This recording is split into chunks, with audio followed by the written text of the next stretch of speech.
C'est bon, c'est lancé. Bon bah merci à tous d'être là ce soir. Merci Luc pour l'organisation technique et l'animation. Merci à Didier de nous avoir proposé le sujet qu'on va aborder ce soir. Et aussi bonjour et merci à Béatrice Piron, députée des Yvelines, qui est venue aussi et qui est elle aussi co-signataire du texte de loi dont on va parler ce soir. Didier a voulu qu'on aborde une proposition de loi qui a été déposée la semaine dernière à l'Assemblée nationale sur le droit des personnes en fin de vie. Alors, c'est un sujet évidemment particulièrement sensible, mais qui nous concerne tous, qui intéresse beaucoup de monde. Didier nous en dira un peu plus sur les attentes des Français à ce sujet. Je ne vais vraiment pas être long parce qu'on veut laisser la place à un peu une petite explication de texte et puis surtout à des questions et des échanges après. Voilà, il me tenait à cœur de faire un petit mot avant le début de cet échange. Euh, le droit des personnes en fin de vie, c'est un sujet qui nous est particulièrement cher, notamment grâce euh, au combat, entre guillemets, d'un militant dont on était assez proche, ou très proche, même Jacques, qui nous a quittés à la fin de l'année dernière et qui avait longtemps milité pour améliorer la fin de vie des personnes malades. Donc voilà, une petite pensée pour lui. Et je laisse la parole à Didier, qui va pouvoir nous en dire plus sur ce texte qu'il co-signe. Merci beaucoup, Pierre. Effectivement, c'est un sujet que j'abordais très souvent avec Jacques Royer, donc, qui était un marcheur de la première heure de l'équipe de Versailles et qui lui-même a vécu le sujet sur sa fin de vie, puisqu'il était concerné par une maladie incurable. Et on a eu souvent l'occasion, dans ces dernières semaines de vie, de parler de l'importance de la dignité en fait, face à la mort, de la complexité de l'accès aux soins palliatifs. Et voilà. Et donc, j'ai trouvé que le timing finalement de réflexion sur cette loi était tombé plutôt bien et qu'il fallait pousser pour que ça avance. Ce que je vous propose de faire, peut-être en 15 minutes, 20 minutes, peut-être un peu moins si je suis plus rapide, et après de vous laisser la place aux questions, c'est peut-être d'essayer de recontextualiser le sujet, parce qu'en fait, c'est un sujet qui dure depuis pas mal d'années. Hein. En me replongeant dans le travail sur ce texte de loi, en gros, hein, ça fait 22 ans en fait, qu'on a démarré, 22 années qu'on a démarré le travail législatif sur la fin de vie. Le tout début du sujet, en tout cas au sens législatif, hein, puisqu'on sent bien qu'il y a des choses à améliorer dans la loi pour que la fin de vie se passe mieux. Les premiers sujets, c'est les lois Kouchner de 99.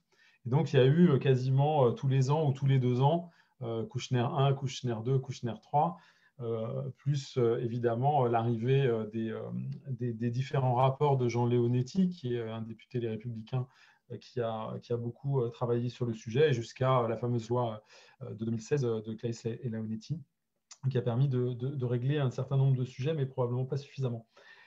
Pourquoi en termes de contextualisation, on sent bien en fait que c'est un sujet qui est très émotionnel, puisqu'évidemment, chacun d'entre nous, on est confronté à un moment donné ou à un autre à la mort, sa propre mort, ou la mort de ses parents, de ses amis. On a tous croisé des personnes qui sont dans des situations de maladie incurables. Donc forcément, c'est un sujet qu'on connaît, enfin, qu'on pense bien connaître.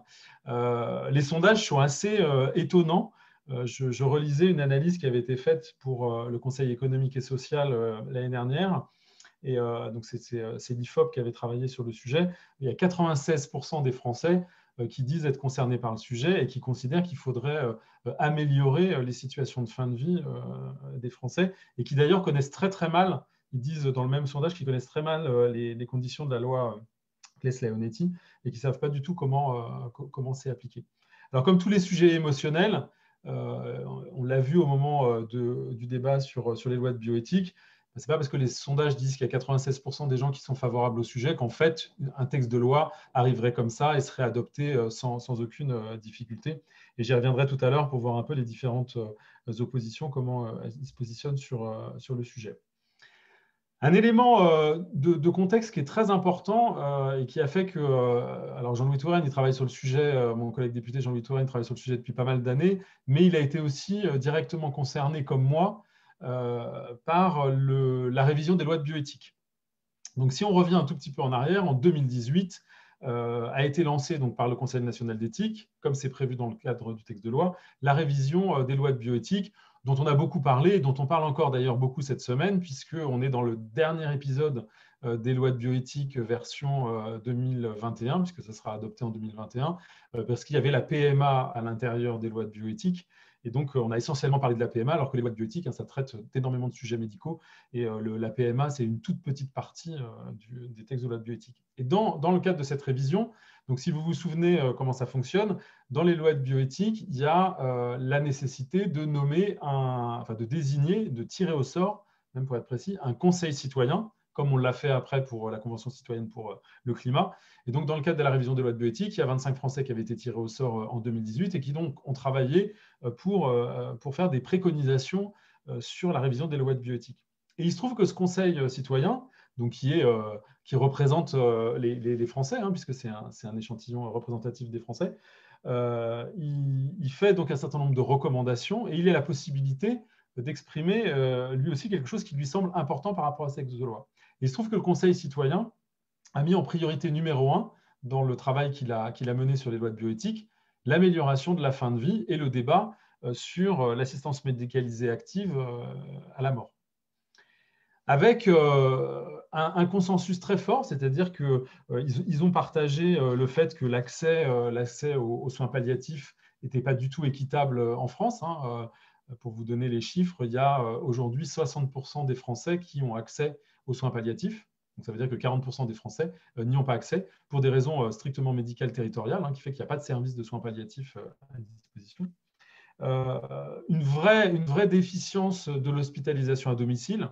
Et c'est un des écueils d'ailleurs de la loi Leonetti qui n'a pas réussi à être mise en place, puisque dans cette loi, il y avait en particulier la mise en place et le renforcement de l'hospitalisation à domicile. Et on voit que pour la fin de vie, c'est quelque chose qui est important. Et puis, ils avaient abordé l'aide active à mourir avec un consensus qui n'était pas très fort en fait, sur la nécessité de légiférer immédiatement, mais en tout cas, ils l'avaient mis dans les premières priorités. Et donc, moi, à l'époque, je me souviens très bien, puisque je suis vice-président de l'Office des sciences et technologies à l'Assemblée nationale, qui est un organisme qui est commun à l'Assemblée nationale et au Sénat. Et donc, c'est moi qui présidais cette réunion le jour de la restitution du travail du Conseil citoyen. Et on a eu ce débat avec les citoyens sur la fin de vie. Et donc, j'ai eu la charge d'expliquer pourquoi on ne retiendrait pas en fait, cette recommandation qu'il faisait d'avancer sur l'assistance médicalisée active à la mort. Parce qu'en fait, ce n'était pas un engagement qui avait été pris dans le programme présidentiel, là où la PMA était un engagement qui avait été pris dans le programme. C'est pour ça qu'on a mis la PMA comme une des priorités dans les textes de loi de bioéthique et qu'on a laissé l'amélioration de la fin de vie de côté, puisqu'il n'y avait pas d'engagement programmatique, en tout cas extrêmement précis. Et puis, donc, Jean-Louis Touraine, à ce moment-là, donc, lui, a été nommé rapporteur en fait, d'un texte de loi, d'une mission préparatoire aux lois de bioéthique, tel que le texte est sorti aujourd'hui. Et c'est comme ça qu'on s'est croisés et qu'on a commencé à travailler sur le sujet. Il y a une forme d'évidence en fait, dans cette amélioration de la fin de vie. Alors, ce qu'il faut, je le dis tout de suite parce que j'ai déjà eu beaucoup de commentaires depuis quelques jours qu'on communique sur le sujet et vous verrez que bien sûr les détracteurs du sujet ont l'art de tout mélanger. D'ailleurs au passage, ils ont l'art de mélanger l'eugénisme, le transhumanisme, ils parlent de la PMA et de la fin de vie, enfin en nous traitant de tous les noms d'oiseaux. Évidemment, ça n'a absolument rien à voir. Et notre texte de loi, donc cette proposition de loi qui aujourd'hui est portée par 180 députés, donc on a plus que la majorité des députés de la majorité et même de la République en marche, en fait, qui ont signé ce texte. Donc, tous les jours, il y a des nouveaux députés qui décident. Donc, ça montre en fait l'importance et la nécessité de mettre ce texte de loi à l'agenda. On a, en tout cas, s'il y a quelque chose qui est assez prégnant aujourd'hui, enfin, qui était important, c'est de bien préciser dans ce texte qu'on parle d'aide active à mourir uniquement et exclusivement dans le cadre des maladies médicalement incurables. Et ça, je pense que c'est quelque chose qu'il faut avoir vraiment en tête. C'est-à-dire qu'on les détracteurs, ils vont essayer ils essaient d'emmener dans des débats, comme si tout d'un coup on légalisait l'euthanasie et qu'il suffisait de téléphoner à quelqu'un et puis vous alliez pouvoir mourir parce que vous avez décidé de mourir et de quitter la planète. C'est absolument pas le sujet de notre texte de loi. Notre texte de loi, il est centré, donc notre proposition de loi, elle est centrée sur les maladies déclarées médicalement incurables et qui ont très clairement, donc c'est au sens médical du terme, des conséquences physiques qu'on n'arrive pas à traiter ou des conséquences psychiques qu'on n'arrive pas à traiter. Donc ça voilà, c'est bien, c'est important de l'avoir en tête. Le constat qui est partagé sur la fin de vie, parce que vous me direz finalement que les Laonetti, en 2016, c'est pas si vieux. Il y a eu un rapport de l'IGAS qui a été fait en 2018. Donc c'est pas un rapport fait soit par des parlementaires partisans ou c'est un rapport de l'IGAS, de l'Inspection générale des services, et donc qui a conclu, je fais un résumé très rapide, mais a conclu à deux écueils très importants de la loi Claes-Leonetti et qui font que l'histoire de la fin de vie ne progresse pas trop. Le premier, c'est que c'est un dispositif qui est très centré sur la responsabilité des médecins. C'est-à-dire qu'aujourd'hui, s'il y a une maladie incurable, qu'éventuellement vous prenez la décision d'être accompagné vers la mort, c'est une décision très médico-centrée, alors pluridisciplinaire. Claes-Leonetti a permis de créer ce comité pluridisciplinaire. Ce n'est pas un seul médecin qui va décider, donc c'est plusieurs, c'est un corps constitué. N'empêche que ça reste une décision médicale et on prend très peu en compte la volonté du patient. C'est-à-dire que s'il y a une volonté du patient, il n'y a pas automatiquement un avis médical favorable qui sera donné. Ça, c'est la première chose. La deuxième chose qui est très importante, c'est que dans Claes-Leonetti, ce qui est prévu, c'est une sédation longue. Donc, ce n'est pas du tout un suicide assisté, c'est une sédation. Donc, on vous administre un produit qui fait qu'en fait, vos reins vont s'arrêter. Enfin, je ne suis pas médecin, mais vos reins vont s'arrêter de fonctionner. Et donc, la souffrance associée, même si vous pouvez être sédaté, etc., peut, dans certains cas, en fait, conduire à une mort effective, mais qui peut être très longue. Et donc là, on rejoint la question de la dignité. C'est pour ça que dans ce texte, l'article 1 du texte que nous proposons, il institue sur la volonté individuelle, dans le cas d'une maladie déclarée incurable médicalement, la possibilité de dire que vous souhaitez mourir et donc qu'on puisse vous administrer un produit qui va déclencher votre mort immédiatement et pas l'arrêt de certains organes vitaux progressivement, etc., qui fait que vous serez déshydraté et que donc en fait vous allez mourir de déshydratation, mais pas du tout d'une mort immédiate parce que vous avez décidé de ne pas poursuivre votre vie. Ça, c'est vraiment les deux écueils que le texte de loi sur lequel nous avons travaillé propose. L'autre élément, c'est aussi d'arriver à, et ça c'est l'expérience clairement en France, l'expérience du cas Vincent Lambert, de régler dans le texte de loi, c'est l'article 2 qui traite du sujet, de régler l'histoire de comment se fait l'enchaîner de la décision. Donc, vous voyez qu'il y a évidemment une appréciation qui commence à se faire dans la population française en ce qui concerne la directive anticipée, la personne de confiance, alors peut-être pas suffisamment, mais bon, vous savez qu'on a progressé sur ce sujet-là. Individuellement, chacun peut faire une déclaration anticipée disant que s'il est dans une situation incurable, il ne souhaite pas être réanimé et que s'il n'est pas en capacité de pouvoir le dire lui-même au médecin, il a désigné telle personne de confiance dans le cadre de sa directive anticipée. Malheureusement, tout le monde ne le fait pas, tout le monde ne le sait pas. Peut-être qu'on se dit qu'on va le faire le jour où on sera concerné, mais en général, quand on est concerné, on peut ne pas être en situation de pouvoir faire cette déclaration anticipée. Donc, le texte des lois prévoit de dire, voilà, si une personne est déclarée apte et éclairée de pouvoir faire ce choix-là, sa décision est une décision que l'on respecte. Donc, la personne déclare qu'elle souhaite mourir et donc on l'assistera dans sa mort. Comme c'est le cas dans les pays qui ont légalisé l'euthanasie, la Belgique, l'Espagne, etc. D'ailleurs, vous avez vu que la semaine dernière, le Portugal a également légaliser le droit à mourir. Donc, ce n'est pas un sujet voilà, on n'est pas très en avance, il faut le dire, en France sur ce sujet-là. Troisième élément, et ça c'est l'exemple Vincent Lambert, qui ne se serait pas produit si ce texte de loi avait été en place, c'est que si vous n'êtes pas en capacité et que vous n'avez pas fait de déclaration anticipée, qui est la personne qui prend la suite pour prendre la décision? Donc, naturellement, dans l'enchaîné de ce qui est décrit dans le texte de loi, enfin de ce que nous proposons, donc c'est en premier lieu le conjoint. Et donc, il peut dire, bah oui, nous en avions parlé, la personne a bien décidé, mon conjoint a bien décidé de mourir. Et donc, cette parole étant posée, il n'y a pas d'enchaîner, on ne va pas reposer la question à quelqu'un d'autre. Si vous vous souvenez du cas Vincent Lambert, la femme de Vincent Lambert, en fait, savait qu'il ne souhaitait pas être réanimé indéfiniment et qu'il souhaitait mourir si ça se produisait. Elle a donc communiqué cette information. Les parents de Vincent Lambert s'en sont mêlés, etc., etc. Et on en est là où on en a été, malheureusement, et ça a duré pendant des années. Et donc, c'est toute l'affaire qu'on connaît. Donc là, vous avez tout l'enchaîné en fait, qui est décrit. Si ce n'est pas le conjoint, c'est les enfants, bon, etc., etc. Et donc, il n'y a pas de possibilité de monter en cascade. Une fois que la décision est prise, elle est arrêtée. Donc c'est vrai que ce sera un grand pas, hein. Donc notre travail aujourd'hui, c'est d'essayer avec ces 180 députés de faire avancer le débat pour que le texte trouve une place dans l'agenda. On n'y croit pas trop, hein, pour être tout à fait honnête. Il nous reste 12 mois d'agenda, donc ça va être extrêmement compliqué.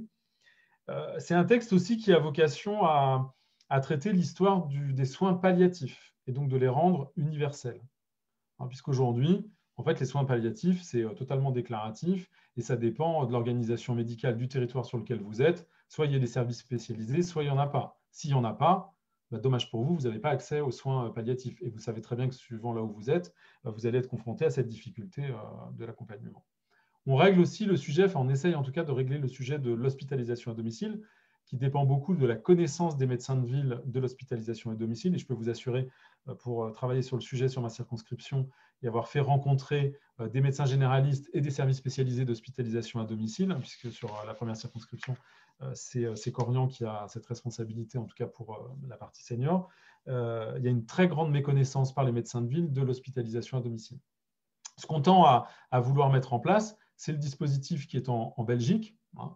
C'est-à-dire qu'en Belgique, vous avez l'assistance médicale active à la mort qui est en place, mais en plus, 90% de cet accompagnement se fait au domicile. Un autre chiffre que vous ayez en tête sur ce sujet-là, un mois avant de mourir, alors là on parle plutôt des personnes âgées, alors que cette loi, elle s'adresse à toute personne qui a une maladie incurable. Hein, ce n'est pas forcément lié à l'âge, évidemment. Mais si vous prenez l'âge des personnes qui est souvent le cas qu'on rencontre le plus dans la fin de vie, 70%, un mois avant leur décès, 70% des personnes sont à leur domicile. Donc elles ne sont pas en EHPAD, elles ne sont pas à l'hôpital, etc. Donc on voit bien qu'il y a un enjeu très important et 90% meurent à l'hôpital. Hein. Donc on voit bien qu'il y a un enjeu du renforcement de l'hospitalisation au domicile pour que aussi dans le cas des soins palliatifs ou de l'accompagnement à la fin de vie jusqu'à la mort assistée médicalement, on puisse le faire à domicile et pas dans une structure médicalisée. Ce qu'on peut retenir peut-être de ces 22 ans de travail, moi je dirais que ce qui nous motive en fait dans ces textes qui sont très sociétaux, hein, il y a celui sur la PMA qu'on a beaucoup travaillé, c'est essayer d'expliquer qu'en fait à travers des textes de ce type-là, on accompagne la transformation de la société et on crée un droit additionnel. Mais créer un droit additionnel, ça ne crée pas une liberté obligatoire, ça crée une liberté optionnelle. C'est-à-dire que ce n'est pas parce que vous créez un droit à la fin de vie que tout le monde va se retrouver dans cette situation-là. Et ça, c'est vraiment très important. Et vous avez ça dans l'équilibre du texte qui est très présent. C'est uniquement des maladies incurables. Et c'est surtout cette volonté de créer ce droit additionnel pour ceux qui souhaiteraient y avoir accès. Sous-entendu, c'est un peu comme la PMA. Je veux dire, vous pouvez, à titre des valeurs personnelles, être contre la PMA. Je respecte toutes les opinions sur le sujet. Pareil, vous pouvez être, à titre de vos valeurs personnelles, être tout à fait contre l'accompagnement actif à la mort. Mais ce n'est pas une obligation ou quelque chose qui vous sera appliqué de fait. On crée la possibilité avec ce droit additionnel, mais ça reste une liberté optionnelle que chacun pourra choisir d'utiliser ou non en fonction de ses croyances, en fonction de la vie qu'il a menée. Hein. Je pense que c'est aussi important. Dans la dignité, il y a quand même beaucoup cette dimension de chacun a choisi de vivre la vie qu'il a voulu. Donc, je ne vois pas pourquoi il ne choisirait pas la manière dont il va mourir s'il est dans cette situation de maladie incurable. Voilà rapidement, en très très résumé, ce qu'on trouve dans ce texte. Pour ce qui est des oppositions, c'est pour ça qu'on essaye aussi de pousser un peu la porte du bureau de Christophe Castaner pour que le groupe reprenne ce texte. Il y a une vraie convergence politique sur ce texte. Vous avez Marine Bernier, qui est une députée Les Républicains du Sud de la France, qui a déposé un texte de loi, une proposition de loi quasiment identique. Le vocabulaire n'est pas le même, mais la finalité est absolument identique. Donc ça veut dire que la majorité présidentielle et les Républicains sont en faveur d'une fin de vie médicalement assistée. Et le Parti socialiste, enfin en tout cas la partie gauche de l'hémicycle, est également en train de réfléchir à déposer un texte. Donc ça veut dire qu'on aurait une convergence totale de l'ensemble des groupes politiques de l'Assemblée nationale qui convergent sur ce sujet-là. Mais c'est vrai que ce n'est pas parce que, et ça c'est vrai à chaque fois qu'on est sur un débat de société, Encore une fois, les lois de bioéthique sont un très bon exemple sur ce sujet. Ce n'est pas parce qu'il y a une très grande convergence politique, ce n'est pas parce qu'il y a 96% des Français qui, en 2019, disent qu'ils sont pour le suicide assisté, qu'il faut juste déposer un texte de loi, en discuter 5 minutes un vendredi après-midi ou une nuit entre 21h et minuit, et hop, c'est passé comme ça. Non, c'est un texte qui nécessite d'avoir un vrai débat en commission, d'avoir un vrai débat dans l'hémicycle pour que toutes les questions soient posées, pour que les orientations qui ont été choisies soient bien posées pour que les Français qui écouteront ce débat ou qui auront la possibilité de l'utiliser après comprennent bien ce qu'on a voulu faire et ne nous prêtent pas des intentions qui ne sont pas les nôtres, comme on a pu faire dans les explications sur l'IVG, sur la PMA, où on a pris des décisions courageuses, mais qui accompagnent l'évolution de la société et qui accompagnent aussi la vie et transformeront la vie de beaucoup de Françaises et beaucoup de Français qui attendent ces évolutions de société. Voilà rapidement, en résumé, ce que je pouvais vous dire sur ce texte. Questions, si vous le souhaitez, interrogations, craintes. Enfin, moi, je suis vraiment preneur de vos expériences personnelles sur le sujet, des écueils que vous pouvez voir. Est-ce que c'est bien? Est-ce que c'est une bonne idée? Pas une bonne idée? Enfin, voilà. Le débat est ouvert. Bonjour Didier. Par rapport à... Vous m'entendez? On t'entend. Parfait. Moi, je pense que c'est très courageux et c'est très bien d'avoir cette loi. Moi, je me pose même la question si même elle n'est pas un petit peu limitée, mais enfin, ça sera toujours un peu en avant parce que tu parles de maladies incurables. Mais donc, c'est vraiment déjà très délimité au niveau du champ. Et moi, je pense, par exemple, là, au Covid et au moment où il y a les intubations, etc., il pourrait très bien y avoir aussi des personnes qui n'ont pas envie de se retrouver dans une situation catastrophique et choisir plutôt de mourir que de... Voilà. Et ça peut être, en plus de ça, ça se rapproche du fait que, justement, avec cette histoire de Covid, on est un petit peu dans cette impression que on sacrifie la jeunesse à des personnes, enfin, je fais plutôt partie des personnes âgées maintenant, et de dire qu'il y a une problématique là, quelque part, nous sauver à tout prix. Bon, je me pose un peu la question. Donc, non, je comprends très bien. Et c'est vrai, tu as raison. En fait, le Covid aussi, enfin, la situation du Covid a permis de remettre sur le devant de la scène cette question de dignité en fait, face à la mort. Maintenant, je pense que, alors ça, c'est peut-être quelque chose qui est très personnel, mais je pense qu'on ne peut pas hiérarchiser les morts. C'est-à-dire, c'est pas ou les vies. Enfin, une vie, elle n'a pas plus de prix. Enfin, pardon, hein, mais c'est vraiment personnel. Hein. Je ne dis pas qu'il faut que je détienne l'instinct infuse, mais je ne pense pas qu'une vie a plus de prix parce qu'on est jeune ou parce qu'on est plus âgé. Vraiment, ce qu'on a voulu faire dans le texte, donc derrière incurable, ce qu'il faut aller chercher, ce n'est pas forcément une maladie chronique. On pense au cancer, par exemple, des choses comme ça. Je pense que dans incurable, ce qu'on a voulu qualifier, Jean-Louis Touraine est médecin, hein, donc c'est des choses qui connaît très bien, c'est d'aller qualifier le diagnostic médical du fait que la personne ne pourra pas s'en tirer vivante. Voilà, c'est certain qu'il y a une mort au bout de la souffrance qu'elle a et que les souffrances physiques et psychiques sont telles qu'on peut décréter en fait qu'on est dans une maladie incurable et que donc si la personne le demande, hein, encore une fois, dans notre texte de loi, c'est la personne qui demande. Si la personne demande à pouvoir accéder à la fin de vie, on lui accordera parce qu'effectivement, médicalement, on sait qu'on est dans une situation incurable et qu'on ne sera pas dans ce qu'on fait aujourd'hui. C'est-à-dire qu'on tant qu'il y a de la vie, on maintient. Voilà, on maintient en réanimation artificielle, etc. Et on maintient, et c'est très difficile d'aller vers la sédation ou débrancher les machines. Mais c'est une vraie question. Je pense que pour la sérénité des débats, en fait, il faut arriver à trouver un label médical qui est suffisamment générique pour ne pas rentrer dans les cas particuliers. Parce que très vite, on va avoir le débat tel que tu l'as posé en disant, bah oui, mais est-ce que c'est vraiment nécessaire d'aller encombrer des hôpitaux avec des personnes qui ont 90 ans, qui de toute façon, à plus ou moins 2 ou 3 ans ou 5 ans, vont être en fin de vie, etc. Ce n'est pas du tout la philosophie française du soin, hein. Ce n'est pas du tout notre philosophie. Il y a des pays où, effectivement, qui peuvent être amenés à raisonner de cette manière-là, c'est-à-dire qu'ils font le tri. On l'a vu avec le Covid, hein, qui font vraiment du tri en disant, bah voilà, dans cette personne-là, vu l'âge qu'elle a, l'hypothèse de durée de vie est faible, donc on ne va pas s'acharner. Ce n'est pas l'hypothèse en France. Autre question. Alors moi, je n'ai pas vu l'ordre, donc je ne sais pas s'il y a quelqu'un qui qui regardent l'ordre des questions, mais je n'ai pas regardé l'ordre des mains levées, donc c'est bien ceux qui lèvent avec la petite main jaune, là, mais par contre, je n'ai pas regardé qui était en premier, donc je vous laisse… Bon, je vais me lancer. Bonjour Didier, merci beaucoup à toi et à tous les parlementaires qui soutiennent ta proposition de loi. Moi, j'ai le même type d'interrogation sur la définition de maladie médicalement incurable. Alors, il se trouve que ça me concerne personnellement, puisque j'ai une maladie neurologique très lentement dégénérative, qui ne sera pas mortelle, mais qui me privera d'autonomie, notamment et principalement en ce qui me concerne, vis-à-vis de la prise des soins, vis-à-vis de mon traitement, là où moi je veux garder une totale autonomie. Sinon, ce n'est plus vivable. Je ne veux pas être dans un centre médicalisé à devoir appuyer sur une sonnette et attendre 10 minutes, une demi-heure que la seule infirmière disponible vienne apporter les soins qui me soulageront. Donc, pour moi, dans ma tête, le critère, il est là. À ce moment-là, je sais déjà que c'est à ce moment-là que je déciderai de partir.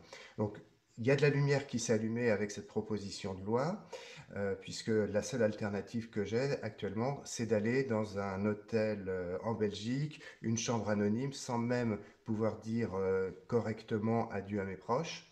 Et ça, j'avoue que cette proposition de loi me redonne de l'espoir. Maintenant, c'est cette définition qui m'interroge. Est-ce que si la maladie n'est pas mortelle, mais que ses conséquences font que la vie du patient n'est pas à ses yeux vivable, tolérable, ce n'est pas la dignité de la vie telle qu'il la conçoit, et comment pourra-t-il, est-ce qu'il est prévu qu'il puisse, dans ces cas-là, demander à mettre fin de manière active à ses jours? Voilà. Merci Jérôme pour ce témoignage vraiment parce que Alors je ne sais pas s'il y a quelqu'un qui a son micro qui est ouvert parce que alors moi j'ai un bruit, un sifflement permanent. Voilà. En fait, c'est chez moi donc tout va bien. Donc je pensais que c'était chez quelqu'un, mais en fait c'est moi qui appuie sur un bouton. Pardon. Oui, merci Jérôme vraiment pour ce témoignage parce que c'est exactement le type de question qu'on s'est posé. Et tu soulèves aussi au passage un des éléments sur lequel je ne me suis pas arrêté, mais comme c'était le cas pour plusieurs autres sujets dans le cadre des lois de bioéthique et sur la PMA, ça renvoie aussi à une très grande inéquité, puisqu'en fait les personnes qui financièrement vont pouvoir financer un départ vers la Suisse, la Belgique, l'Espagne ou le Portugal vont mener vont faire ce chemin-là pour être accompagnés vers la mort comme elles l'ont décidé. Par contre, quelqu'un qui n'a pas l'argent pour le faire, de toute façon, la question ne se pose pas parce que financièrement, il ne pourra pas le faire. Donc, il y a aussi une question d'équité dans ce texte de loi et c'est une des raisons aussi pour lesquelles on pousse. Moi, je pense qu'il faut arriver à un moment donné à atterrir par rapport à ce que tu décris et qui me semble tout à fait recevable. C'est en ça que le débat parlementaire il est important en commission et dans l'hémicycle. Parce que il faut qu'il y ait un très large consensus sur ces sujets. On ne peut pas, moi ce que tu me dis, je l'écrirai exactement comme ça dans un texte de loi, bien évidemment. Mais il faut qu'il y ait un consensus fort qui soit accepté. Il ne faut pas qu'on bloque l'intégralité d'un texte parce qu'on aurait besoin d'étapes. Les lois de bioéthique, elles évoluent, donc c'était tous les 7 ans. On a ramené ça tous les 5 ans parce que justement la société, les évolutions de la société vont beaucoup plus vite que ce qui était prévu initialement. Donc, il faut avoir ce débat et si on arrive à, derrière incurable, y classer un certain nombre d'exemples précis, dont celui que tu décris très bien, je ne vois pas pourquoi on n'irait pas jusque-là, effectivement.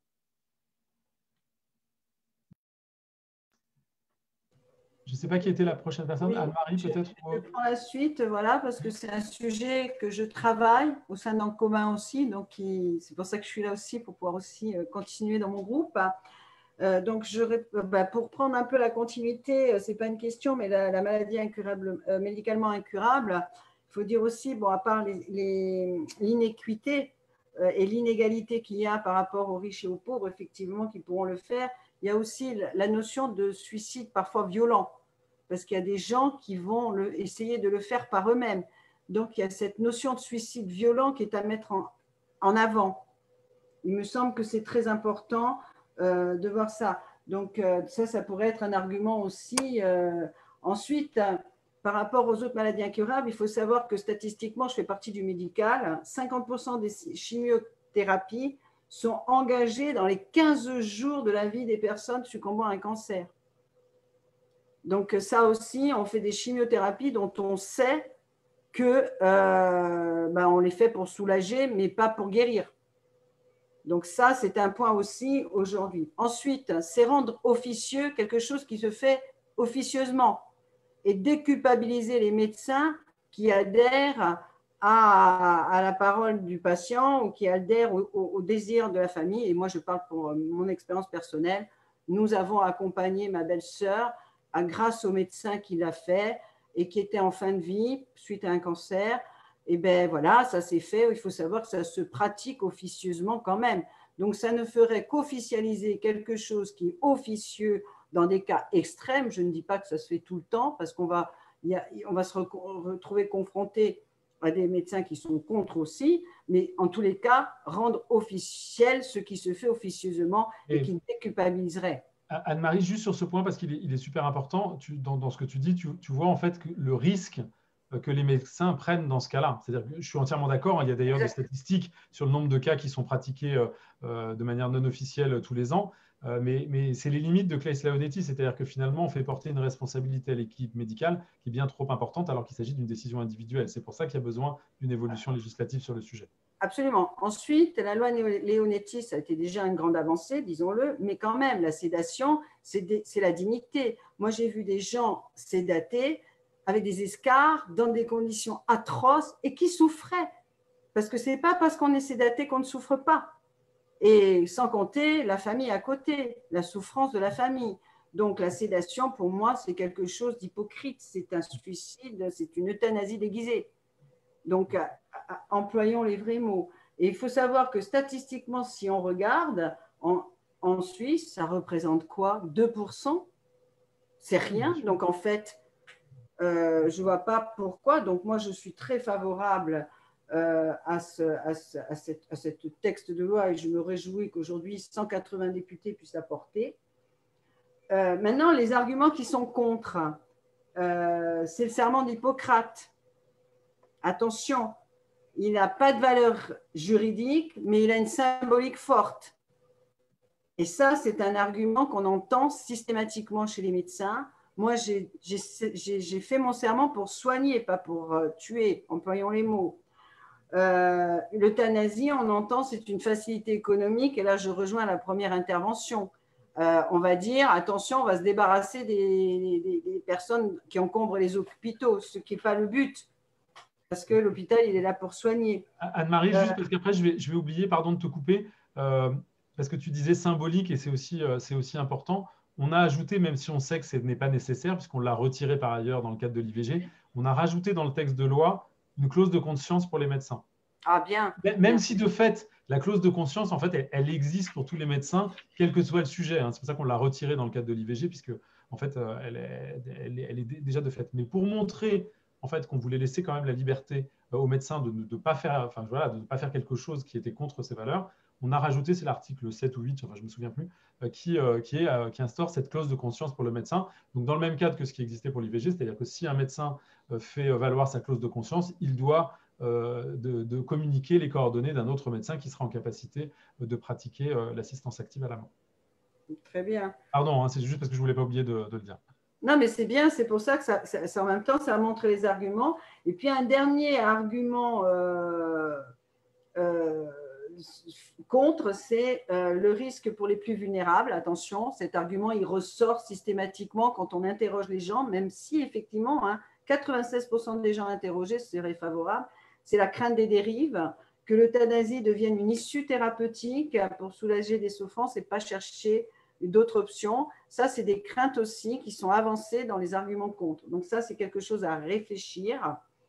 Et ça sera, je pense, dans les débats, ça sera sûrement opposé. Voilà. Donc, moi, c'était un peu le travail de fond que j'ai fait et tout l'historique que j'ai fait. Et merci. Je ne vais pas prendre la parole plus longtemps. Merci beaucoup. On est d'accord, mais alors après, c'est vrai que comme il y a l'air d'y avoir une convergence assez forte sur le texte, il faudra effectivement des sensibilités, de voir jusqu'où on va et comment on amène ce texte.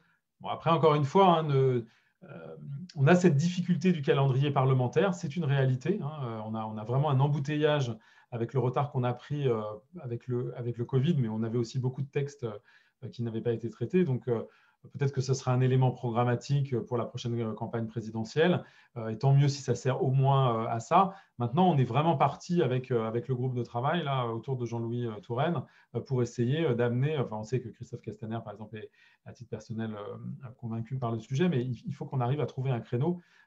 Et ça veut dire qu'en fait, ce qu'on est en train de dire, c'est qu'il faut même que ce soit le gouvernement qui nous donne un de ces créneaux dans l'agenda, parce qu'on n'a plus...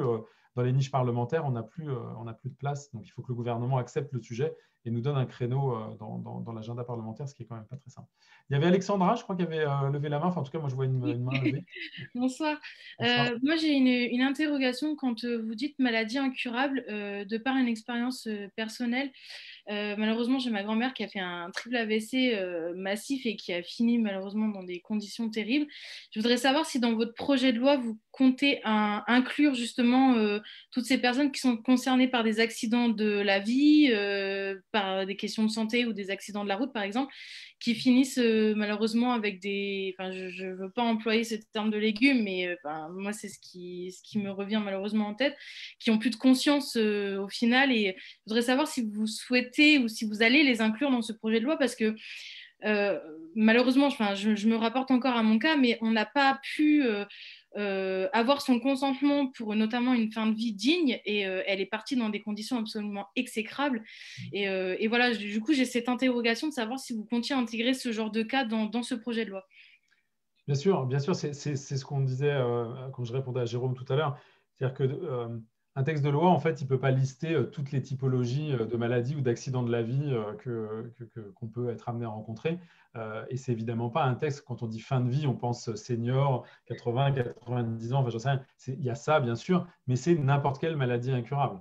Donc, ce qu'il faut, c'est arriver, et on voit bien que derrière incurable, peut-être qu'on n'a pas le bon terme encore qui va bien, il faut qu'on trouve un terme suffisamment générique pour le texte de loi qui englobe suffisamment tous les cas qu'on peut rencontrer. Puis après, il peut y avoir un décret qui précise éventuellement le type de pathologie. Mais l'idée, c'est bien d'aller dans tout ce qui, à un moment donné, ne pourra pas trouver de solution médicale, c'est-à-dire revenir à une situation antérieure de santé, on va dire normale, et qui est associée à des troubles, enfin à des souffrances physiques et psychiques. En l'occurrence, dans ce que tu dis, c'est exactement ça. Dans ce cas-là, on peut déclencher l'aide active à la mort, l'aide active médicalisée à la mort.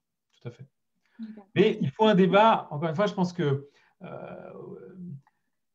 nous, on est quand même très progressistes dans la majorité présidentielle, donc je pense qu'on se comprend sur ces sujets. On voit bien qu'on veut être raisonnable et on veut encadrer un maximum de cas concernés. Mais comme c'est un sujet de société, il faut chercher, comme on l'a fait avec la PMA, on a eu un débat extrêmement apaisé. Oui, on a discuté pendant 2 ans du texte.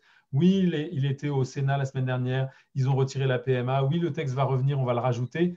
Mais on a eu globalement, pour avoir participé à l'origine dès 2018 au sujet sur les lois de bioéthique, on a voulu vraiment prendre le temps pour que ce débat soit apaisé. Et ce n'est pas un texte, même s'il y a un fort consensus politique, ce qui n'était pas le cas sur la PMA, c'est un débat qui doit... Voilà, il nous faut du temps en commission, il nous faut du temps dans l'hémicycle pour que chacun puisse donner les exemples dont vous parlez et qu'on se comprenne bien derrière les mots pour s'assurer qu'on répond bien à l'ensemble des pathologies qui vont être rencontrées et que tout le monde a croisé. Enfin, ce que vous déclarez les uns et les autres, c'est ce que tous on a pu croiser à un moment donné dans notre famille et qui n'est pas acceptable en termes de dignité.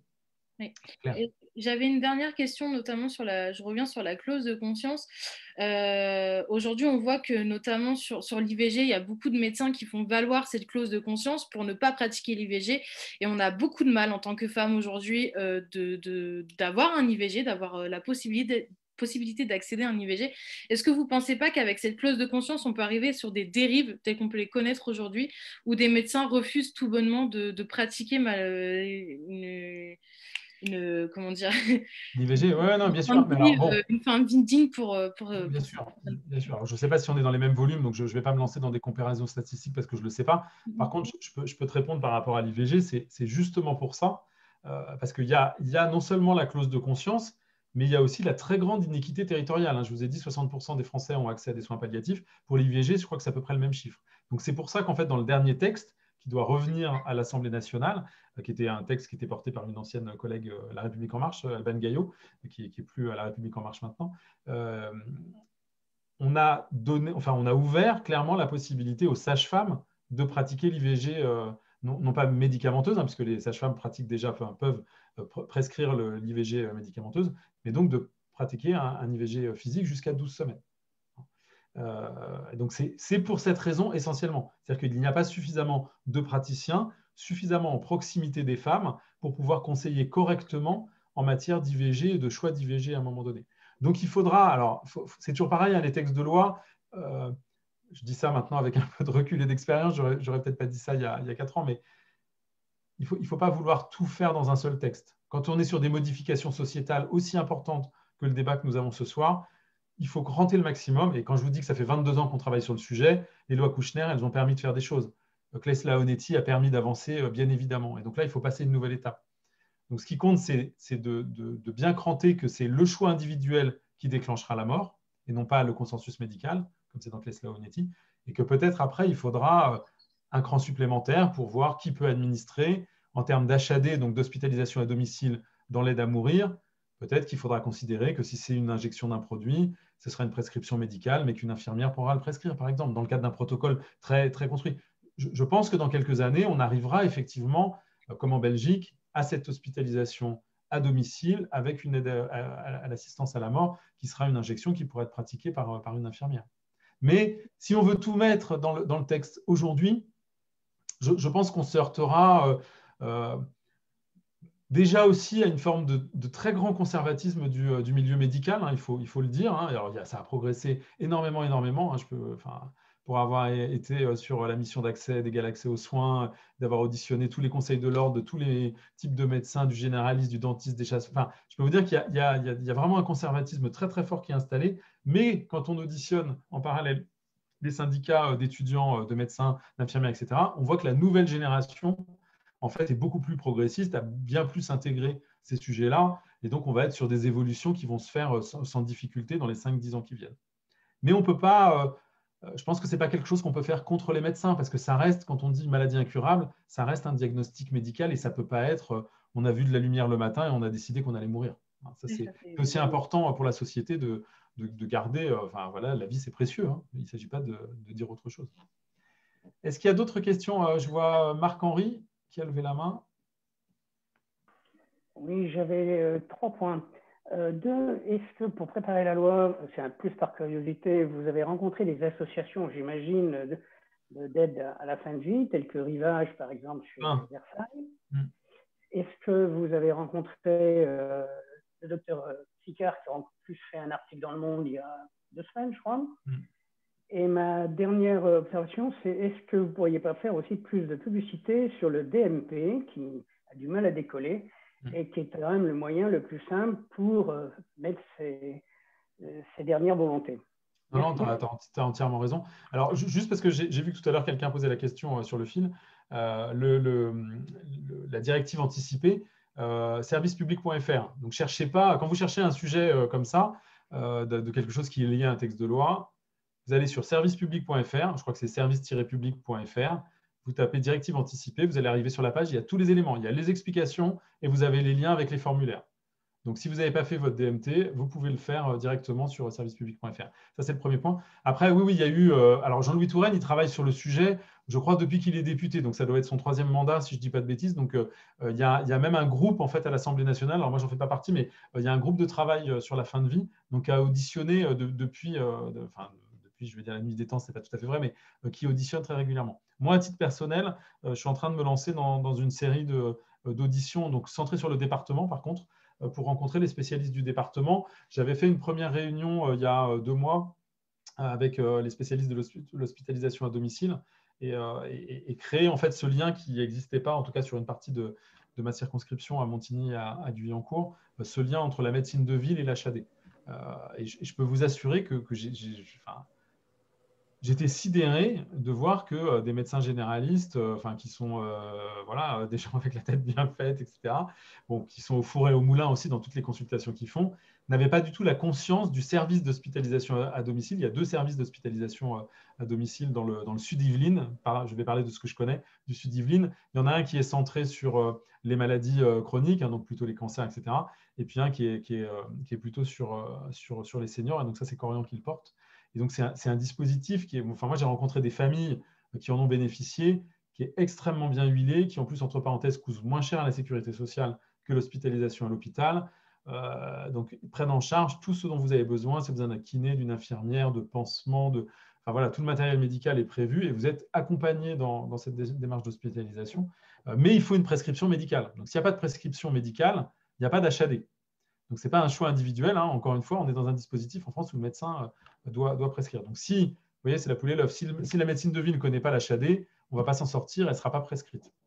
Et c'est très rarement l'hôpital qui prescrit l'HAD. C'est vraiment la médecine de ville qui doit prescrire l'hospitalisation à domicile pour qu'elle soit acceptée.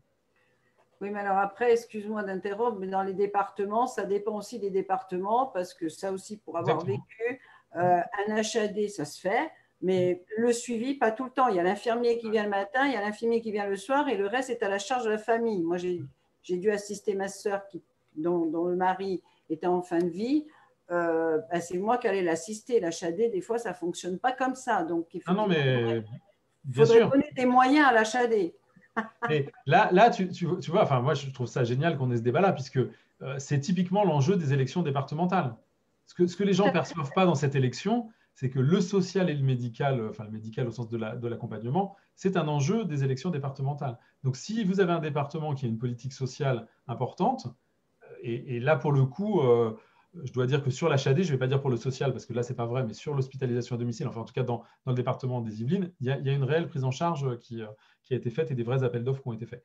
Mais suivant les départements, c'est vrai pour le handicap aussi, hein, on a eu une réunion de travail aussi avec un certain nombre de personnes qui étaient intéressées par le sujet sur le handicap, c'est le même sujet. Vous déménagez, vous avez un type d'accompagnement dans un département, vous déménagez, votre enfant, votre mari, la personne de votre famille qui est handicapée, son handicap, il n'a pas changé en changeant de département. Et bien, vous n'avez pas le même type d'accompagnement, pas le même type de structure, pas le même type de financement, enfin, c'est une catastrophe.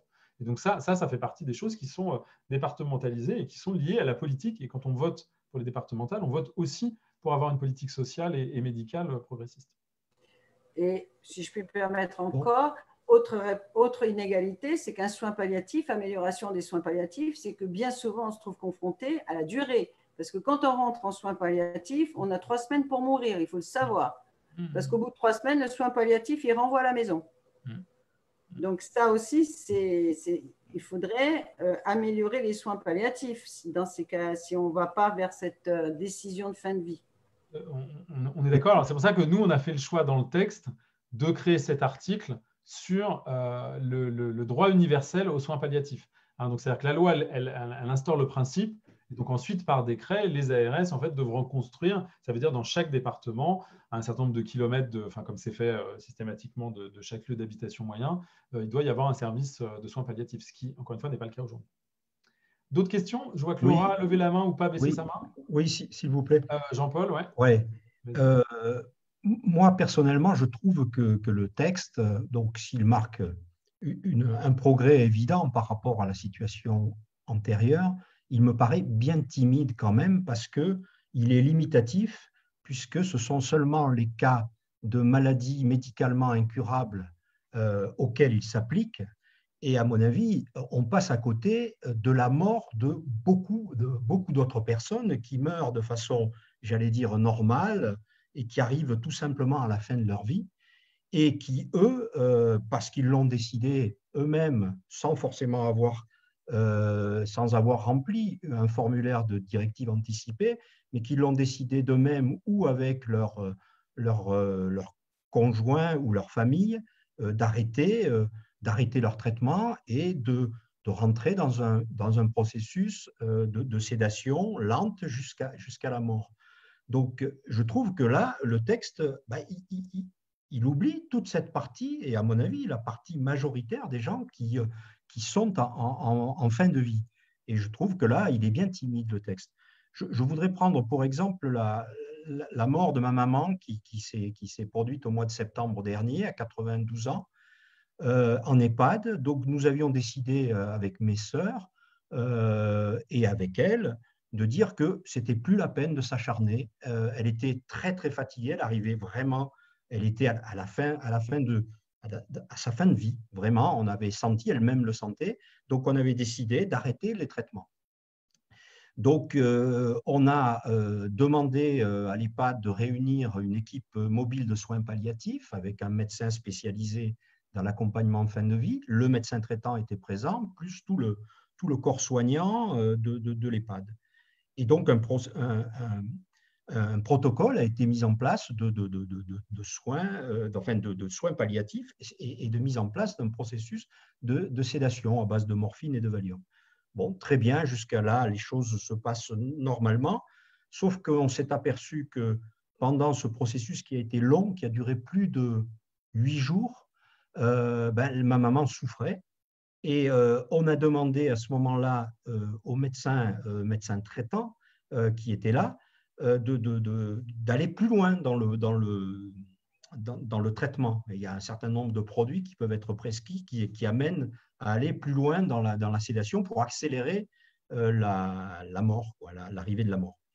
Eh bien, là, on s'est aperçu, et ça revient à la problématique qu'on a évoquée tout à l'heure, que le médecin traitant qui était favorable au départ à cette mise en place de ce processus de sédation, là, a refusé catégoriquement en disant « je ne suis pas là pour faire une euthanasie ». Voilà la réflexion. Donc, effectivement, ma maman est décédée en fait quelques jours après, mais je me suis aperçu à ce moment-là que le médecin qui, au départ, sous la gouverne du médecin des soins palliatifs, était d'accord sur un protocole, mais il n'a pas voulu aller jusqu'à la véritable accompagnement que nous, les enfants, voulions, parce que ma maman était plus consciente à ce moment-là pour dire « je voudrais qu'on mette un traitement qui accélère la fin de vie ».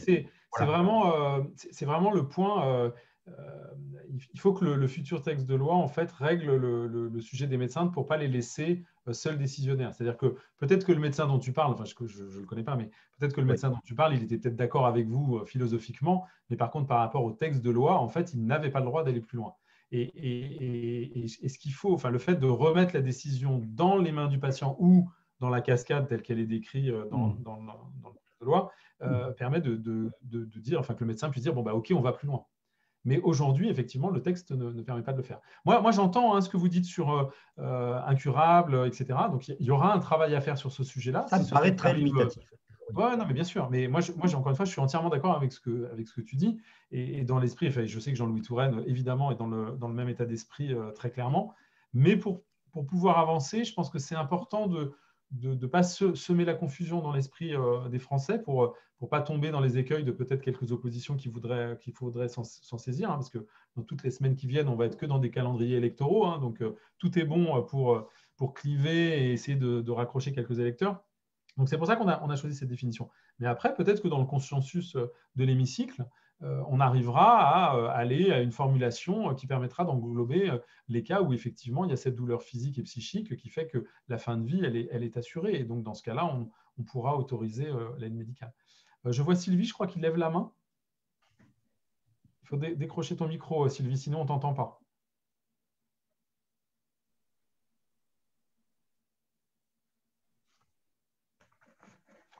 Donc, normalement, il doit y avoir un petit bouton à côté de la caméra ou un petit symbole de micro. Il faut juste cliquer dessus.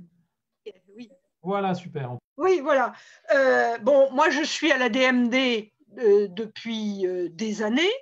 La DMD est en train d'écrire, faire une pétition auprès du président de la République. Et je crois vraiment que le fait que les directives anticipées opposables ne sont pas contraignantes, c'est le cœur du problème. Parce que dire posez vos directives anticipées, mais finalement savoir qu'elles ne sont pas contraignantes, c'est quand même un peu hypocrite, quoi. Ou on va jusqu'au bout et on dit directive anticipée opposable mais contraignante, ou alors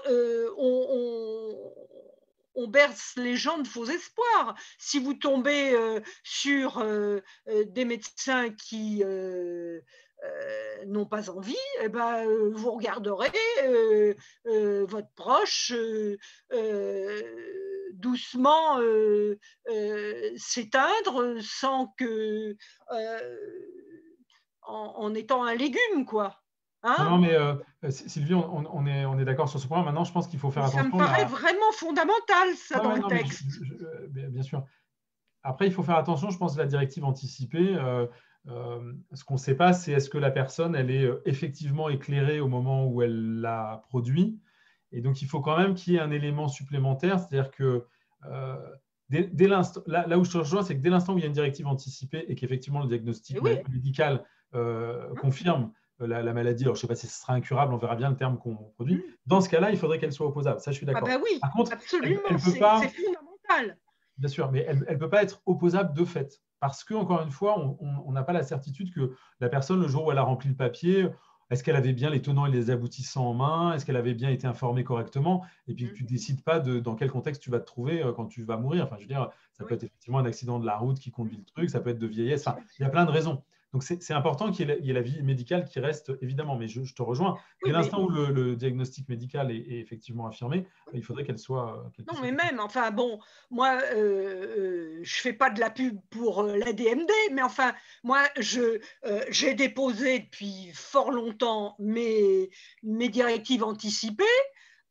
J'ai une carte avec le nom de personnes de confiance, c'est-à-dire que quand même, si le médecin, il y a les proches qui ont accepté d'être personnes ressources et de confiance, le médecin à ce moment-là doit quand même respecter ça. Surtout que les directives anticipées, elles ne sont valables, elles doivent être faites tous les 3 ans quand même. Donc, finalement, il n'y a plus pour les accidents de voiture des choses très brutales que le cas peut se poser. Mais sans ça, enfin, moi vraiment, une loi où ça, c'est pas écrit noir sur blanc, c'est pour moi, c'est du temps de perdu. C'est du temps de perdu et c'est de l'illusion donnée aux gens. Et ça, je trouve ça pas bien. Non, mais c'est bien de le dire comme ça. Après, tu es une personne éclairée. Tu vois, tu es adhérente de la DMD. Donc ah oui, depuis très longtemps. Oui, mais tu vois, c'est un sujet que tu maîtrises très, très bien. Et il y a quelqu'un qui disait juste avant, qui a témoigné tout à l'heure, qui disait déjà, il faudrait peut-être commencer par refaire de la communication en fait, sur la directive anticipée. Donc, c'est pour ça que dans le texte aussi, on crée une forme de commission qui est chargée d'évaluer l'ensemble des cas qui se présentent, parce que comme c'est un fait de société, non pas qu'il est nouveau, puisqu'il se faisait sous le manteau, quelqu'un en a très bien parlé, il faut qu'on soit en capacité de pouvoir analyser en transparence comment on a pratiqué, comment on a évolué avec le sujet, et que ce soit communiqué en totale transparence et qu'on ne donne pas l'impression effectivement qu'il y a une forme d'euthanasie qui a été légalisée, ce n'est pas le sujet. Je vois pas ton prénom, donc je vois Foucault qui s'affiche. Je pense que ce n'est pas ton prénom, mais c'est sûrement ton nom de famille. Il faut que tu décroches aussi. Non, ça ne marche pas. Voilà. Ça marche là? Oui, alors moi c'est Elisabeth. On est plusieurs ici dans cette réunion à être du comité Sud-Ardèche.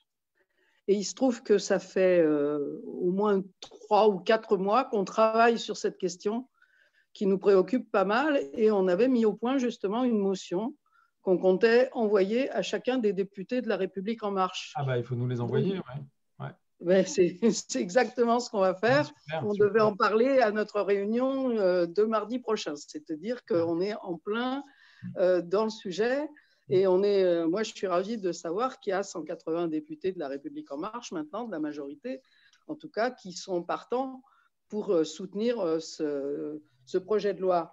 Ce qui serait bien, pardon Elisabeth de te couper, ce qui serait vraiment bien, si c'est jouable, enfin c'est à toi de voir comment tu veux manager le truc, mais c'est vrai que moi ça m'intéresserait vraiment de pouvoir m'interfacer avec votre comité si vous avez travaillé dessus. C'est-à-dire que si vous avez un créneau horaire, vous avez travaillé sur vous allez vous retrouver pour travailler sur le sujet, moi je trouverais ça super que vous m'invitiez pour me dire ce que vous avez fait, quel a été votre cheminement, pour qu'on puisse l'intégrer de manière plus opérationnelle en fait dans la réflexion qu'on a sur ce texte. Donc, voilà, n'hésitez pas, mes coordonnées, elles sont faciles à trouver. Vous m'envoyez un message sur Telegram. Je ferai le lien avec Julien. Ouais, super, merci Pierre. Et si vous avez la possibilité de m'inviter à une réunion de votre comité, ou de votre sous-groupe qui travaille là-dessus, vraiment, je serais super content de pouvoir échanger directement avec des gens qui ont travaillé sur le sujet comme vous. Ce serait super.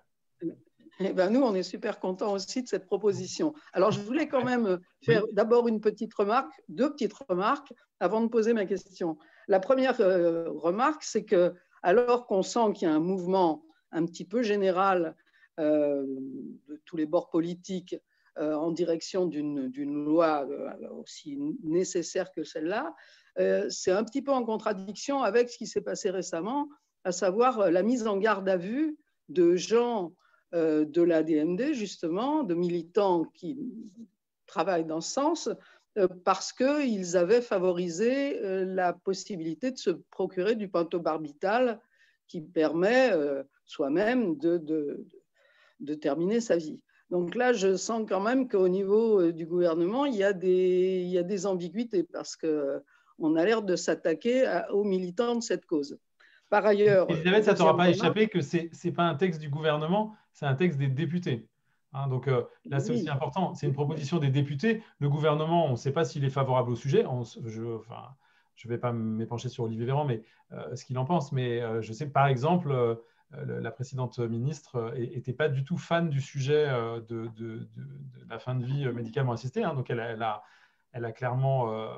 elle était clairement contre ce débat et elle ne souhaitait pas que le texte arrive devant l'Assemblée. Donc, c'est pour ça aussi que ça a traîné, il faut se le dire. Donc, après, le rôle du gouvernement, juste, ce n'est pas pour les défendre, mais le rôle du gouvernement, c'est de faire appliquer la loi. Donc, la loi, aujourd'hui, elle interdit effectivement ça. Donc, c'est peut-être pour ça qu'ils ont voulu montrer par rapport aux militants de la DMD que ce n'était pas autorisé. Ce qui ne veut pas dire que demain, ils n'accepteront pas d'avoir le débat sur le texte. Mais en l'état actuel des choses… Soit. Par ailleurs, tu disais que l'agenda va être serré. Julien Ragon, notre référent départemental, nous a déjà opposé cette objection. Cependant, bien sûr, il y a le Covid, ça a retardé des choses, mais je remarque que l'Espagne, qui elle aussi connaît le Covid, a quand même réussi à tenir son agenda pour faire passer une législation dans ce sens-là. Donc, parce qu'il y avait une volonté gouvernementale là encore. J'espère qu'elle sera au rendez-vous. Donc voilà, moi j'en viens à ma question tout simplement. C'est donc qui s'oppose dans l'hémicycle, qui va s'opposer à cette loi que vous présentez? Écoute, honnêtement, de ce que j'en sais, à part le Front National, et après à titre individuel, parce que vous savez qu'on est typiquement, quand on est sur des lois d'évolution sociétale, que ce soit la PMA, l'IVG, la fin de vie, il y a un vrai droit de vote, il est vrai tout le temps, mais là, pour le coup, on n'est pas obligé de voter comme son groupe. Il n'y a pas de recommandation de vote. C'est-à-dire qu'on peut individuellement s'opposer à un texte. Donc, je ne sais pas, à titre individuel, il y a bon an, mal an, 270, 280 députés La République En Marche. Il y en a 180, certes, mais il n'y a pas tous. Donc voilà. Donc, par exemple, très, très simple. Quelle est la position de la France Insoumise, par exemple? Je pense qu'à mon avis, ils sont favorables. Non, je pense qu'il y aura un consensus très fort dans l'hémicycle sur le sujet. Je pense qu'il y aura un vrai consensus. Mais, oui, mais allons-y. Mais oui, donc le problème, c'est que vous voyez bien qu'on est contraint, en fait, il faut que le gouvernement accepte le texte et accepte de le mettre dans son propre agenda. Parce que dans l'agenda des parlementaires, donc dans ce qu'on appelle les niches, ce qui nous sont réservés pour pouvoir présenter nos textes, il n'y a plus de place. Déjà, il y a plein de textes qui passeront jamais. Donc moi, je l'ai vécu en début de session parlementaire, mon texte sur le chômage de longue durée et territoire zéro chômeur, on a réussi à le faire passer avant la fin de l'année parce que le gouvernement a accepté de le mettre dans son agenda. Sinon, le texte n'aurait jamais vu le jour. Donc c'est vraiment une question de… Est-ce que c'est le bon moment politique d'ouvrir ce débat-là? Enfin, je veux dire, moi, je ne suis pas à la place du gouvernement. Moi, je suis député, j'ai des électeurs, j'entends le débat de société, donc je m'associe à ceux qui veulent présenter des évolutions législatives. C'est notre rôle de député. Après, le gouvernement, lui, il est dans une position de se dire, bon voilà, est-ce que ça va créer du trouble ou pas du trouble? Bon, il faut qu'on en discute avec eux. Et c'est sûr que plus on est de signataires, plus évidemment, on aura du poids et on pourra accéder à l'agenda plus facilement.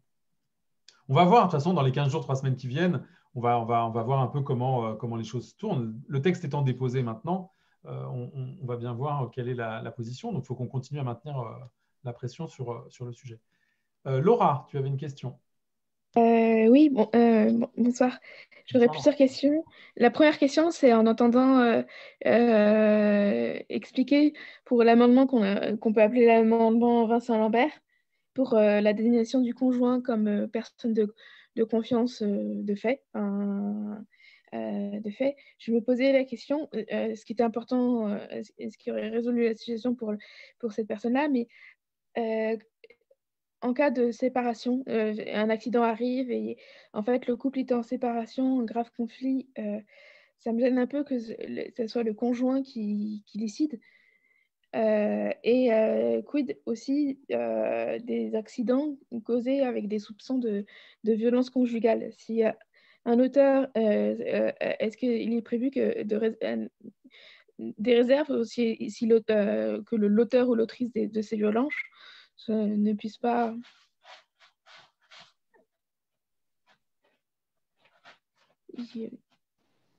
On t'entend pas, Didier. Il faut que tu remettes ton micro. Pardon, je n'ai pas ouvert mon micro. Je disais merci. Laura, tu as raison de soulever le point. C'est pour ça, en fait, que la directive anticipée et la personne de confiance, elle est importante à déclarer. C'est-à-dire que alors, je ne suis pas certain, pour être très opérationnel dans ce que je dis, peut-être que quelqu'un qui est dans une situation de violence conjugale, qu'elle a peut-être du mal ou il a du mal à gérer déjà, je ne suis pas certain qu'il pense immédiatement à tiens, je vais faire ma directive anticipée, si jamais je meurs, je ne veux surtout pas que ce soit cette personne qui décide pour moi. Voilà. Donc, après, c'est en ouvrant le débat de société, hein, et ça s'est toujours produit de cette manière-là, que ce soit à la PMA, l'IVG, la fin de vie, en ouvrant le débat de société, en essayant d'avoir un débat apaisé dans l'hémicycle et donc dans la société, on crée une forme de communication positive qui fait que chacun prendra en charge ce sujet-là. Donc nous c'est vraiment comme ça qu'on veut le mener. Après, oui, il y a plein de cas qui sont difficiles, qui seront au bord et qui ne seront peut-être pas résolus intégralement par le texte, mais je pense que si on crée le débat de société beaucoup plus largement que des personnes initiées, comme il peut y avoir ce soir dans cette réunion, on créera le déclenchement de faire sa directive anticipée et sa personne de confiance. Comme ça, le sujet il est réglé. Ce n'est pas parce que si vous mettez comme personne de confiance quelqu'un d'autre que le conjoint, le sujet est réglé.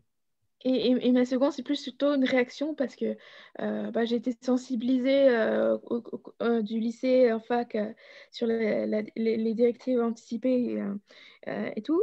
J'ai essayé de la faire sur le site service public. Ouais. Et là, je ne l'ai pas terminée parce que je suis plutôt bien importante et tout. Et c'est tellement précis qu'il y a des fois où c'est « mais comment voulez-vous que je le sache ?»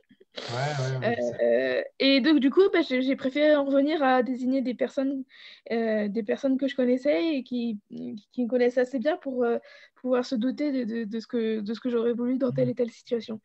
Et ce qui m'amène à une question, c'est que c'est quand même une décision lourde de confier à une seule personne le choix, un choix aussi irrémédiable.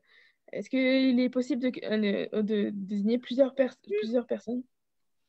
Bien sûr. Oui, parce que moi, personnellement, ça me gêne de confier à ma famille, à un membre de ma famille, une telle décision et qu'il ait ce poids sur ses épaules. Oui, bien sûr. Mais tu vois, je trouve que dans ton témoignage, ce qui est intéressant, ça montre bien que la directive anticipée, ça ne peut pas être juste une action, je vais sur servicepublic.fr et puis hop, dans 10 minutes, c'est réglé. C'est un sujet où on y va, on prend le formulaire, on se penche dessus, on y revient. C'est un choix qui est, comme tu le dis, qui est extrêmement engageant. Et donc, il nécessite de faire des allers-retours et d'y réfléchir. Et je trouve que c'est vraiment comme ça qu'il faut l'appréhender. Et surtout de se protéger de toute simplicité ou de simplisme, de dire, tiens, ce sera un endroit, pourquoi il n'y a pas une application et on pourrait cliquer, je veux mourir. Je veux dire, c'est pas ça. la vie est précieuse. Et donc, il faut que le dispositif permette de se poser les questions, de prendre le temps de la réflexion et de nommer suffisamment de personnes par rapport à ça, bien sûr. Je vois l'heure qui tourne. Est-ce que vous avez d'autres questions? Sinon, c'est un début. Hein. C'était aussi pour vous donner très vite les informations, enfin, vous soyez au fait de notre actualité qui est importante sur ce sujet-là.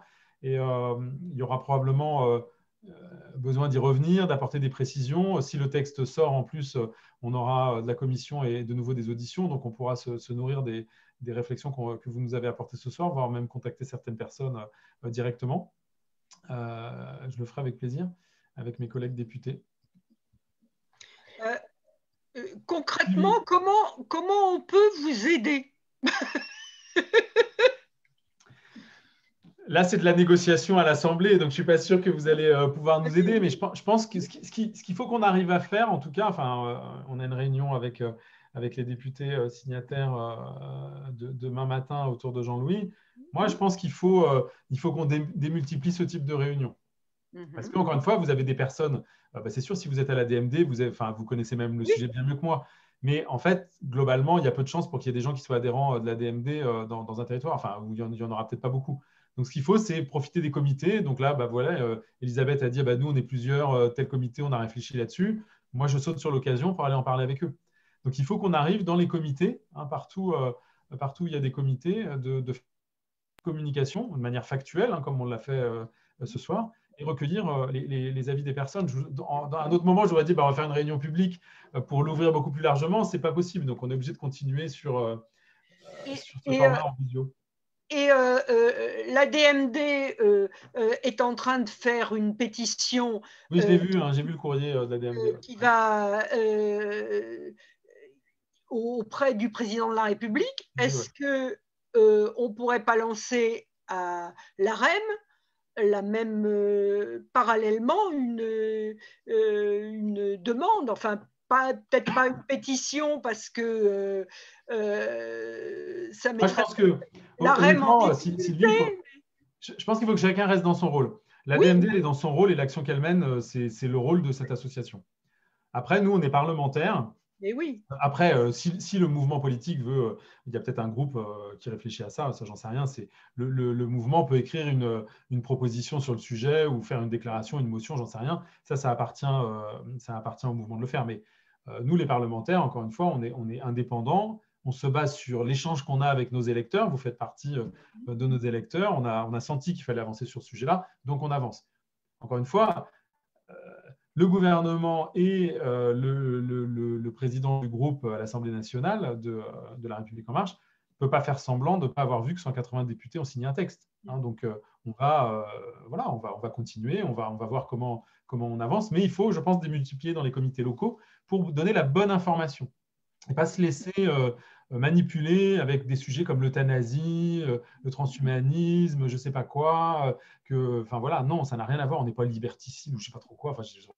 Bien sûr. Depuis 15 jours, je reçois des messages, mais comme à chaque fois qu'il y a un sujet de société, de toute façon, il y a tous les illuminés de la Terre qui vous écrivent. Après, moi, je dis ça parce que je reçois vraiment des messages tordus, mais je respecte énormément des personnes qui seraient contre ce projet-là. Il n'y a aucun problème. Mais je veux bien qu'ils comprennent que nous, on est dans un droit additionnel qui donne une liberté optionnelle. Donc, ce n'est pas parce que ce droit va exister qu'il devra s'appliquer à tout le monde. Et ça, c'est vraiment le nœud de la compréhension, il est là. Hein, c'est un nouveau droit, mais une liberté qui reste entière pour chacun d'entre nous de choisir. Rien d'obligatoire. Exactement. Merci à vous. Merci. Pour cet échange de grande qualité. Ça fait plaisir de pouvoir parler de sujets de société quand on fait de la politique, parce que c'est aussi pour ça, enfin en tout cas, moi, c'est pour ça que je me suis engagé en 2016 pour essayer de faire avancer et bouger les lignes sur des sujets de société. Donc, ça fait plaisir de voir qu'il y a de la mobilisation et qu'il y a des personnes qui ont travaillé depuis de nombreuses années sur le sujet. Passez une bonne soirée. Merci beaucoup. Bonne soirée à vous. Au revoir. Didier, merci. Bonne soirée. Merci, bonsoir. Au revoir.